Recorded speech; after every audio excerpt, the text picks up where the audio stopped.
آقا علیہ السلام نے ارشاد فرمایا جب یہ 72 نشانیاں میری امت میں آ جائیں اس کے بعد فوراً ہی ان بڑی نشانیوں کا اور ساتھ ساتھ قیامت کا انتظار کرو۔ تو آج وہ جو 72 نشانیاں ہیں ان کے حوالے سے گفتگو ہوگی کہ یہ جو 72 نشانیاں کون کون سی ہیں۔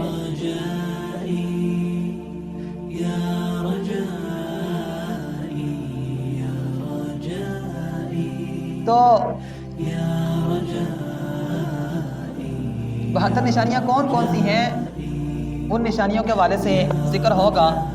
نبی رحمت صلی اللہ علیہ وسلم کی ایک حدیث مبارکہ ہے، حضرت حذیفہ بن یمان رضی اللہ تعالیٰ عنہ اس حدیث کے راوی ہیں۔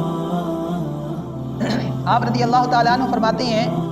نبی رحمت صلی اللہ علیہ وسلم نے ارشاد فرمایا اذا رأیتم الناس اماتوا الصلاۃ، کہ جب تم دیکھو لوگوں کو کہ لوگ نمازوں کو ضائع کرنا شروع کر دیں، پہلی نشانی آقا علیہ السلام نے جو بیان فرمائی ہے وہ یہ ہے کہ نمازوں کو ضائع کرنا شروع کر دیں۔ اب نمازوں کو ضائع کرنے کے دو مفہوم ہیں۔ ایک مفہوم یہ ہے کہ بندہ بالکل نماز پڑھے ہی نہ، اس طرح کے بعض لوگ بالکل بھی نماز نہیں پڑھتے اور یہ نماز نہ پڑھنا قیامت کی نشانی ہے۔ اور دوسرا مفہوم یہ ہے کہ نماز تو پڑھیں گے لیکن ان کے اندر خشیت نہیں ہوگی۔ آپ نے دیکھا ہوگا بعض جگہوں پر پوری مسجدیں بھری ہوتی ہیں، لوگ نمازوں کے لیے آئے ہوتے ہیں، نمازوں کے لیے سارے کے سارے موجود ہوتے ہیں، لیکن خشیت ایک میں بھی نہیں ہوتی۔ ایک روایت میں آتا ہے کہ ایک مسجد میں ہزاروں لوگ نماز پڑھ رہے ہوں گے لیکن ایک کی نماز بھی قبول نہیں ہوگی۔ وجہ ان کے دلوں کے اندر خشیت نہیں ہوگی۔ خشیت کا مطلب یہ ہے کہ اللہ کا خوف اور اللہ کا ڈر نہیں ہوگا۔ ایک بندہ نماز بھی پڑھ رہا ہوگا ساتھ جھوٹ بھی بول رہا ہوگا، نماز بھی پڑھ رہا ہوگا ساتھ اس نے ظلم بھی کرنا ہوگا، نماز بھی پڑھ رہا ہوگا دوسرے کا حق بھی کھا رہا ہوگا۔ تو یہ جو نمازیں ہیں ان نمازوں کا یہ جو نبی رحمت صلی اللہ علیہ وسلم نے ایک پہلی حدیث میں حضور نے مفہوم بیان فرمایا، حضور نے فرمایا کہ پہلی نشانی یہ ہے کہ جب تم لوگوں کو دیکھو کہ نمازوں کو ضائع کرنا شروع کر دیں، اس کا دو مفہوم ہے، ایک تو بالکل نماز پڑھے ہی نہ، اور دوسرا مفہوم یہ ہے کہ نماز تو پڑھیں لیکن نماز کے ساتھ ساتھ ان کے دلوں کے اندر خشیت نہ ہو، یا نماز صحیح طریقے سے ادا نہ کریں،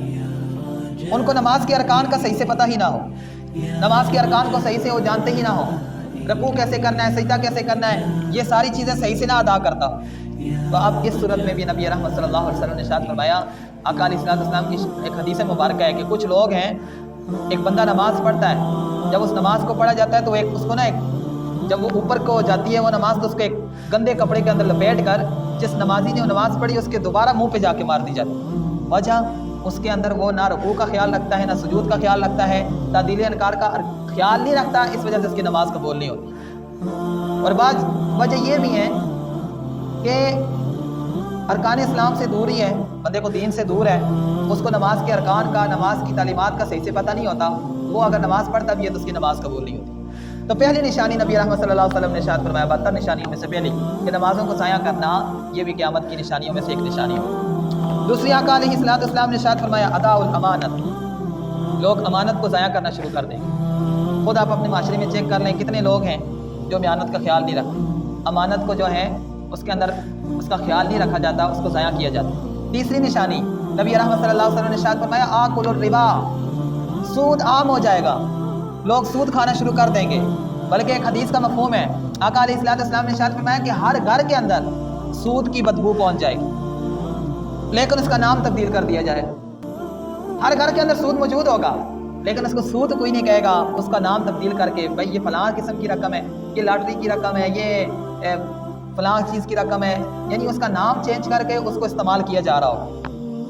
لیکن نبی رحمت صلی اللہ علیہ وسلم نے ارشاد فرمایا قرب قیامت ہر گھر میں سود پہنچ جائے۔ ایک اور روایت میں آتا ہے کہ سود کے چھینٹوں سے بھی لوگ محفوظ نہیں رہیں گے۔ اور سود کا گناہ کتنا ہے کہ آقا علیہ السلام نے ارشاد فرمایا کہ 1 روپیہ سود کا کھانا اس کا گناہ کتنا ہے۔ نبی رحمت صلی اللہ علیہ وسلم نے فرمایا کہ اگر کوئی بندہ 1 روپیہ سود کا کھاتا ہے اس کا گناہ اتنا بڑا ہے جس طرح کہ کوئی بندہ بیت اللہ شریف میں،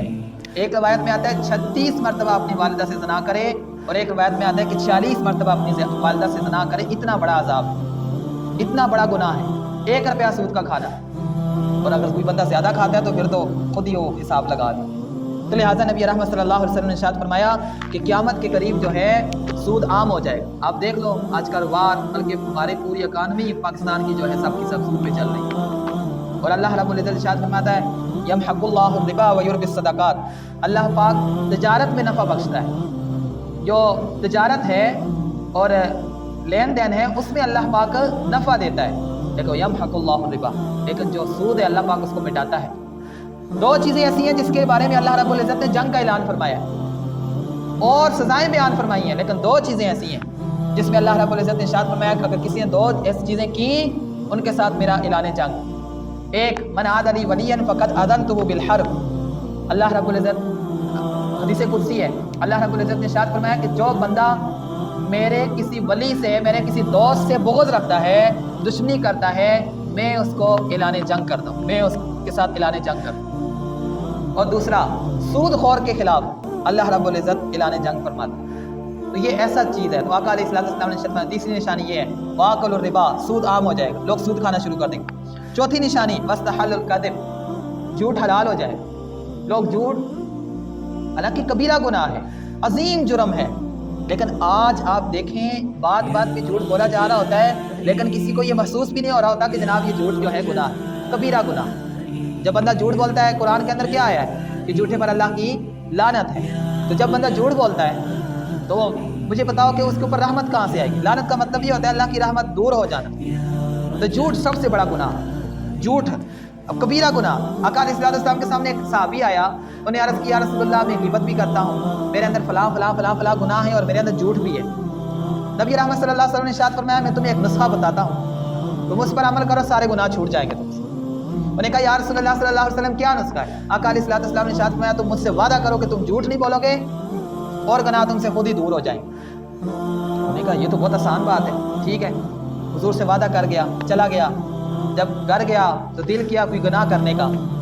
تو ایک دم خیال آیا کہ اگر میں نے گناہ کیا، حضور کے پاس گیا، نبی پاک صلی اللہ علیہ وسلم نے دوبارہ پوچھ لیا کہ جناب تو نے یہ گناہ تو نہیں کیا، تو میں جھوٹ بھی تو نہیں بول سکتا کیونکہ حضور سے وعدہ کیا ہوا ہے، سچ بولنا پڑے گا، اور اگر سچ بولا تو شرمندگی ہوگی حضور کے سامنے۔ اب یہ جھوٹ کا لفظ اس کے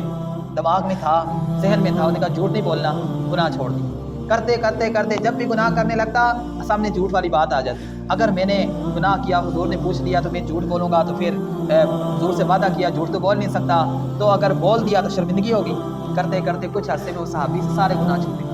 تو یہ جھوٹ جو ہے اگر بندہ اس کو چھوڑ دے تو سارے کے سارے گناہ دور ہو جاتے۔ تو لہٰذا نبی رحمت صلی اللہ علیہ وسلم نے ارشاد فرمایا ایک نشانی یہ ہے 72 نشانیوں میں سے کہ جھوٹ کو حلال سمجھا جائے گا۔ چھٹی نشانی آقا علیہ السلام نے ارشاد فرمایا واستخفوا بالدماء، کہ خونوں کو قتل کرنے کو بہت ہلکا سمجھا جائے، یعنی قتل کرنے کو کوئی بات ہی نہیں سمجھا جائے۔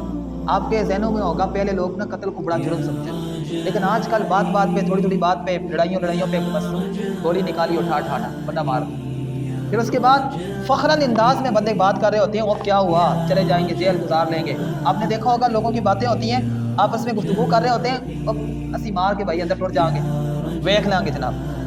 تو یہ قتل جو ہے آقا علیہ السلام نے ارشاد فرمایا اس کو لوگ عام سمجھیں گے، اس کو لوگ ہلکا سمجھیں گے، حالانکہ ایک مسلمان کا قتل کرنا پوری انسانیت کو قتل کرنے کے برابر ہے، اتنا بڑا گناہ ہے۔ لیکن آقا علیہ السلام نے ارشاد فرمایا کہ قرب قیامت کے قریب اس کو لوگ ہلکا، اس کو لوگ کچھ سمجھیں گے۔ ساتویں نشانی نبی پاک صلی اللہ علیہ وسلم نے ارشاد فرمایا وَاسْتَعْلُوا الْبِنَاءَ، لمبی بڑی بڑی عمارتیں بنائیں، بڑی بڑی عمارتیں بنائیں، بلکہ نبی رحمت صلی اللہ علیہ وسلم نے ارشاد فرمایا وَيَتَفَاعَلُونَ فِي الْبُنْيَانِ، عمارتیں نہیں بلکہ ایک دوسرے سے مقابلہ کریں گے۔ ایک نے ایک کوٹھی بنائی ہے 1 منزلہ، دوسرے نے 2 منزلیں بنا دی، اس نے 3 منزلیں بنا دی، اس نے 4 منزلیں بنا کے اوپر ٹینکی لمبی بنا دی، بھائی میرا جو ہے نا کوٹھا سب سے اونچا ہے۔ آقا علیہ السلام نے ارشاد فرمایا کہ اس طرح یہ قیامت کے قریب یہ کیا ہو جائے گا، لوگوں کے اندر یہ چیز یعنی لمبی لمبی بڑی بڑی کوٹھیاں بنا لینا، بڑی بڑی عمارتیں بنا لینا، یہ بھی ایک قیامت کی نشانی ہے۔ اس طرح آقا علیہ السلام نے ارشاد فرمایا 8ویں نشانی وباء الدین بالدنیا، دین کو دنیا کے بدلے بیچا جائے گا، دین کو دنیا کے بدلے بیچا جائے گا۔ اور یہ چیز جو ہے نا علماء اور فقہاء اور مولویوں کے اندر بہت زیادہ ہے۔ قرآن پڑھائیں گے تو پھر بھی پیسے لیں گے، مسجدوں کے اندر پھر بھی پیسے، جس طریقے سے ان کو موقع ملتا ہے اس طرح لوگوں سے پیسے نکلوائیں گے، دین کو کیا کریں گے دنیا کے بدلے بیچ رہے ہوں گے۔ لیکن آج کل تو یہ ہے نا کہ ایک امام مسجد اگر ہے، مسجد میں ڈپٹی دے رہا ہے، تو اس نے اگر ڈپٹی دینی ہے تو پھر کمانا بھی تو ہے، تو وہ مقتدیوں کا حق ہے کہ وہ اس کی خدمت کریں۔ امام کے دل میں یہ بات نہیں ہونی چاہیے